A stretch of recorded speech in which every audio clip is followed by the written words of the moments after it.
গেছে, মাদক আসক্ত হয়েছে। যদি খেলাধুলার প্রচলন থাকতো তাহলে তরুণরা মাঠে খেলাধুলা করে বাসায় ফিরে পড়ালেখা করত, মাদক সেবন করার মতো সুযোগ এবং সময় পেত না।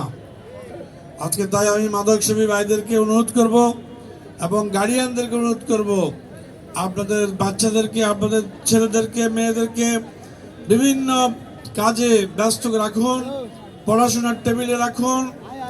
মাদক যাতে ধরতে না পারে, মাদক সেবী হতে না পারে, তাদের জীবন যেন নষ্ট না হয় সেই দিকে খেয়াল রাখবেন।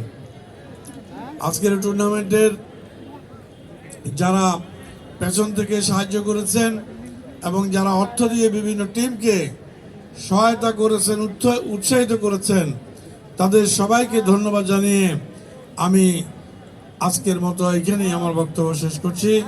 বাংলাদেশ জিন্দাবাদ। সবাইকে ধন্যবাদ।